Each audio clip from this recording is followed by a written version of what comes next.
સમાચારમાં આગળ વાત કરીએ તો નવી દિલ્હી ખાતે કેન્દ્રીય આરોગ્ય અને પરિવાર કલ્યાણ પરિષદની 16મી બેઠકમાં ગુજરાતના આરોગ્ય મંત્રી શ્રી પ્રફુલ પાનસરિયાએ રાજ્યના આરોગ્ય હિતના મહત્વપૂર્ણ મુદ્દાઓનું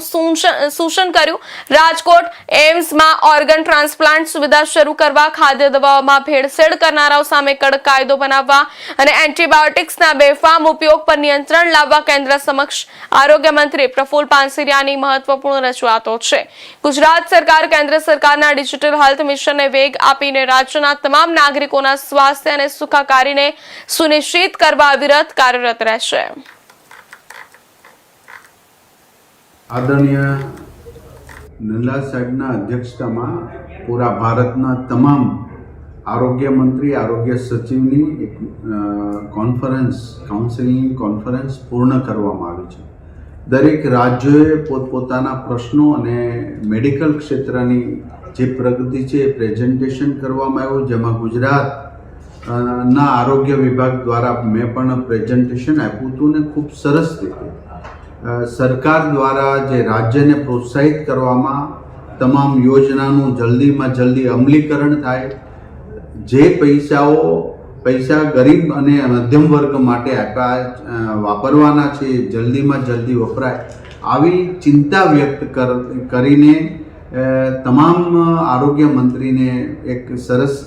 માર્ગદર્શન આપવામાં આવ્યું છે। સાથે સાથે દરેક રાજ્યના પ્રશ્નો હોય અથવા તો સૂચનો, પ્રશ્નો બહુ ઓછા આવ્યા છે, સૂચનો જાજા આવ્યા છે કે આ સૂચનોમાં ગુજરાત સરકાર દ્વારા મેં તો જ્યારે ગુજરાત રાજ્યના 4 વિભાગની અંદર 2 વિભાગમાં ઓર્ગન ટ્રાન્સપ્લાન્ટની ખૂબ સારી પ્રવૃત્તિ ચાલે છે, જેમાં અમદાવાદ અને સુરતમાં એટલે આખું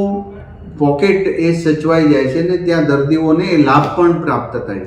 પરંતુ કચ્છ અને સૌરાષ્ટ્ર એક ઝોનની અંદર ઓર્ગન ટ્રાન્સપ્લાન્ટનું કામ શરૂ કરવા માટે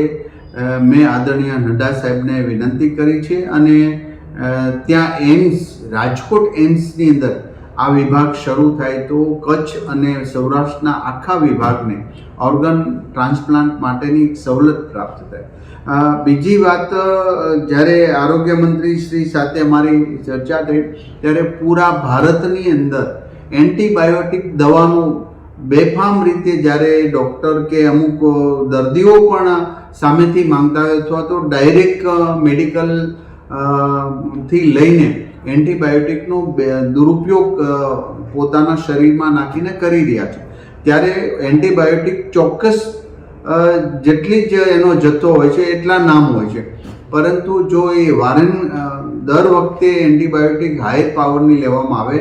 તો નાના દર્દમાં પછી એ એન્ટીબાયોટિક દવા એ શરીરને અસર કરતી નથી। તો રાજ્યવ્યાપી અને ભારત દેશની અંદર આ એન્ટીબાયોટિકનો દવાનો ઓછો ઉપયોગ થાય અને દરેક મેડિકલ કોલેજો, દરેક હોસ્પિટલો, દરેક પ્રાઇવેટ હોસ્પિટલો દરેકમાં જાગૃતતા આવે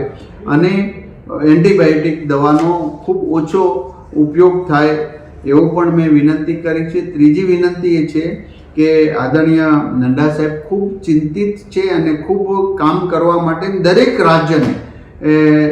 એમને બધી જ છૂટ આપી હતી। ત્યારે અમે એક બીજો પ્રશ્ન રજૂઆત કરી હતી કે ફૂડ એન્ડ ડ્રગ્સમાં જે અસામાજિક પ્રવૃત્તિ કરનારા બદમાશ લોકો જ્યારે ભેળસેળ કરી રહ્યા છે ત્યારે એમનો કાયદો કેન્દ્રનો બનાવ્યો છે, જે તે સમયે બનાવ્યો હતો ત્યારે એ પૂરતો હશે, પરંતુ અત્યારે ખૂબ જ વૃત્તિ બગડેલા માણસો સમાજની અંદર જ્યારે આવી ભેળસેળ કરવાવાળા હોય તો એમને સબક શીખવાડવા માટે એક હજી પણ સ્ટ્રોંગ, મજબૂત કાયદો ફૂડ એન્ડ ડ્રગ્સમાં બને એવી પણ અમે વિનંતી કરી છે। આવનારા સમયની અંદર અંત્યોદય સુધી ગરીબમાં ગરીબ માણસને સારામાં સારી સેવા પ્રાપ્ત થાય એ હેતુ છે। ટેલિમેડિસિન ઉપર પણ આદરણીય નડ્ડા સાહેબે ભાર મૂક્યો હતો અને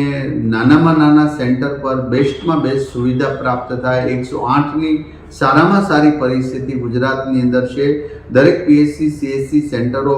સરસ રીતે ચાલી રહ્યા છે। આ બધું જ સરસ પ્રેઝન્ટેશન ત્યાં કરવામાં આવ્યું હતું અને હજી પણ કોઈ ક્ષતિ હોય તો કેન્દ્ર સરકાર દ્વારા આદરણીય નરેન્દ્રભાઈ મોદી સાહેબના માર્ગદર્શન નીચે જ્યારે આટલું મોટું દેશની અંદર એના માર્ગદર્શન નીચે દરેક ડિપાર્ટમેન્ટો ચાલી રહ્યા ત્યારે આરોગ્યમાં કોઈ કચાશ ન રહે એ બાબતનું અમને